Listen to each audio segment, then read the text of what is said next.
क्या बिना मैदा बिना आटा का कोई केक बन सकता है जो हेल्दी हो? और क्या बिना मावा के मावा केक बन सकता है? हमारा केक बीच में से सिंक हो जाता है और अच्छे से फूलता नहीं है? तो इन सारे सवालों के जवाब आपको इस वीडियो में मिलने वाले हैं। तो hello friends, Prisha home kitchen में आपका स्वागत है। तो आज बहुत ही इंटरेस्टिंग सी रेसिपी है जिसमें आपको पूरा इंडियन मिठाइयों का स्वाद मिलने वाला है। अगर आपको मिठाइयाँ खाने की क्रेविंग हो रही है तो इस रेसिपी को ज़रूर ट्राई करके देखें। ये बहुत ही ज़्यादा डिलीशियस बनती है। इसको बनाने के लिए हम ले लेंगे 1 कप सूजी। ये 250 ml का कप है और 150 ग्राम्स के करीब सूजी है।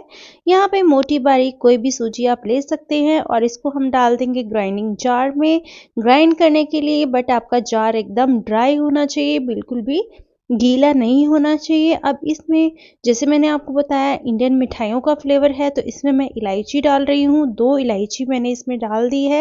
इलायची का फ्लेवर इसमें बहुत ही ज़्यादा अच्छा आता है। तो अब हम इसमें डालेंगे चीनी। चीनी मैंने यहाँ पे 1/4 कप ली है।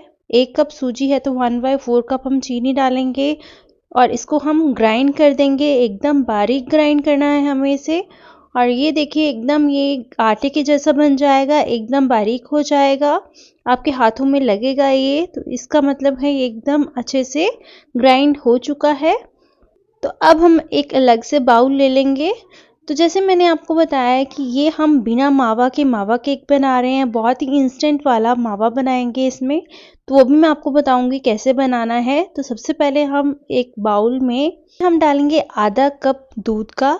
तो सेम 250 ml वाले कप का ही मैंने आधा कप लिया है दूध। और इसमें डालेंगे 1/4 कप हम ऑयल डाल देंगे। कोई भी फ्लेवरलेस ऑयल हो, जैसे सनफ्लावर ऑयल आप इसमें यूज़ कर सकते हैं जिसमें शार्प स्मेल या टेस्ट ना हो। और फिर इसके बाद हम इसमें डाल देंगे फ्रेग्रेंस के लिए वेनिला एसेंस। वेनिला एसेंस का फ्लेवर इसमें बहुत ही ज़्यादा अच्छा आता है। इलायची और वेनिला एसेंस का फ्लेवर अगर आप दोनों यूज़ करेंगे तो केक का टेस्ट बहुत ही ज़्यादा बढ़ जाता है। तो यहाँ पे आप आधा चम्मच वेनिला एसेंस यूज़ कर लें अगर आपके पास है तो, नहीं तो आप अकेला इलायची का भी यूज़ कर सकते हो।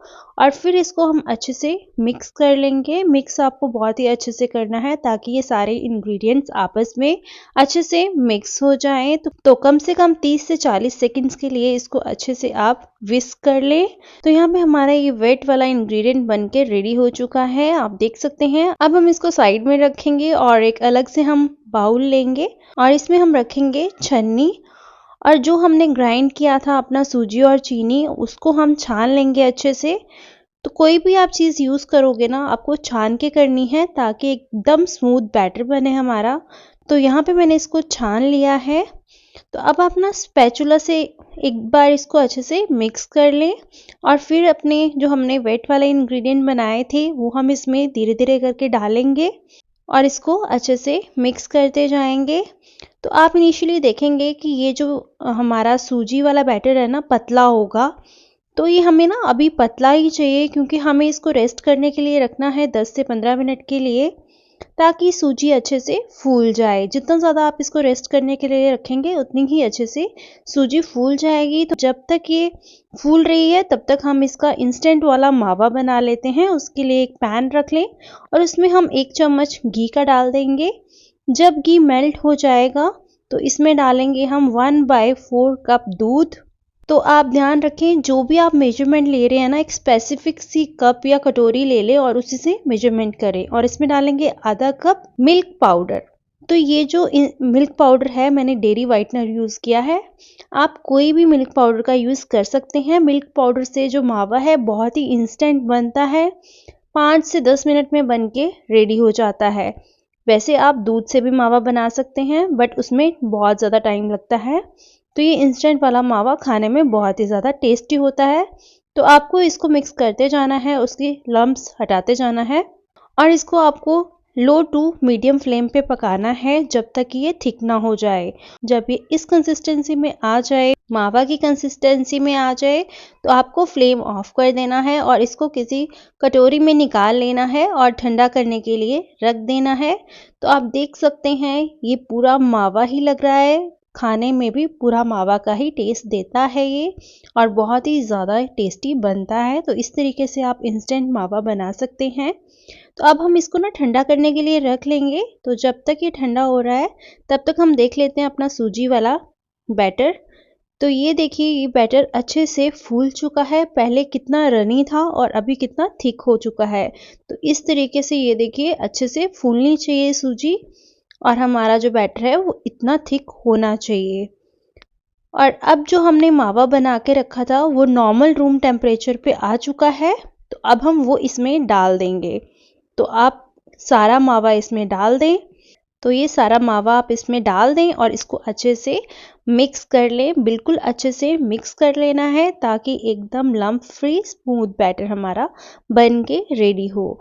तो ये ना बहुत ही ज़्यादा टेस्टी लगता है। अगर आपको मिठाइयाँ खाना बहुत पसंद है और अगर आपको मिठाइयों की बहुत क्रेविंग होती है तो आप इस तरीके से ये वाला केक एक बार ज़रूर ट्राई करके देखें। बहुत ही ज़्यादा पसंद आएगा आपको और बहुत ही हेल्दी भी है।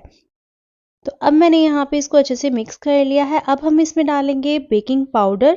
तो ये बड़ा चम्मच है तो आधा बड़ा चम्मच जो टेबल स्पून होता है वो बेकिंग पाउडर डाला है, और उससे आधा हम यहाँ पे डालेंगे बेकिंग सोडा। और फिर हम इसको कर लेंगे मिक्स। मिक्स बहुत अच्छे से करना है ताकि ये जो बेकिंग पाउडर और बेकिंग सोडा है ये अच्छे से रिएक्ट हो जाए। ठीक है, तो आपको इसको बहुत अच्छे से मिक्स कर लेना है। और ये हमारा एकदम परफेक्ट बैटर बना है, इसमें कुछ भी लिक्विड डालने की ज़रूरत नहीं है। अगर आपको लगता है कि ये आपका बैटर ज़्यादा गाढ़ा है तो आप थोड़ा सा दूध डाल सकते हैं। ये जो बैटर है ये थोड़ा गाढ़ा ही होता है, जो सूजी वाले केक का बैटर होता है। अगर आप इसको गाढ़ा नहीं रखेंगे तो ये बीच में से सिंक हो जाएगा। तो यहाँ पे मैंने cake tin already butter paper लगा के रेडी करके रखा था। अगर आपके पास बटर पेपर नहीं है तो आप सिंपल ऑयल से ग्रीस कर सकते हैं और इसमें बैटर डाल सकते हैं। और एक बार बैटर डालने के बाद आप इसको शेक कर लें ताकि ये अच्छे से इवन हो जाए। और फिर हमने इसको गार्निश कर लेना है किसी भी ड्राई फ्रूट्स के साथ। मैंने यहाँ पे बादाम के साथ इसको गार्निश कर लिया है। आप कोई भी ड्राई फ्रूट का यूज़ कर सकते हैं जो आपको पसंद हो।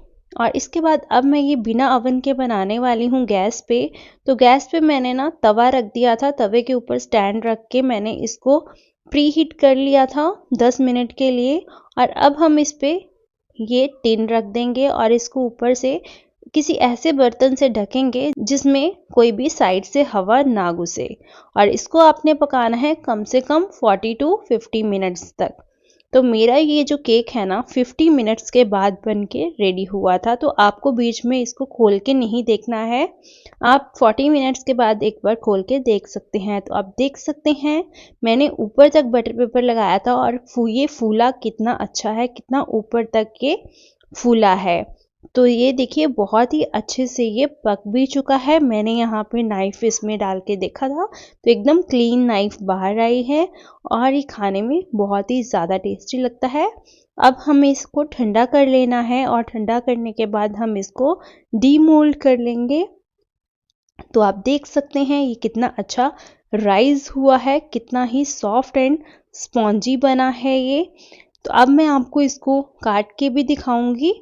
तो ये देखिए आपको मेरे काटने से ही पता चल रहा होगा कि कितना ज़्यादा सॉफ्ट बना है। और ये देखिए इसका अंदर का टेक्सचर कितना ही ज़्यादा ये स्पॉन्जी बना है और बहुत ही ज़्यादा ये टेस्टी भी बना था। तो आप ना एक बार ये अपने बच्चों को ज़रूर ट्राई करवाएं, ये बहुत ही ज़्यादा टेस्टी एंड हेल्दी केक है। आई होप आपको ये वीडियो पसंद आई हो। अगर पसंद आई हो तो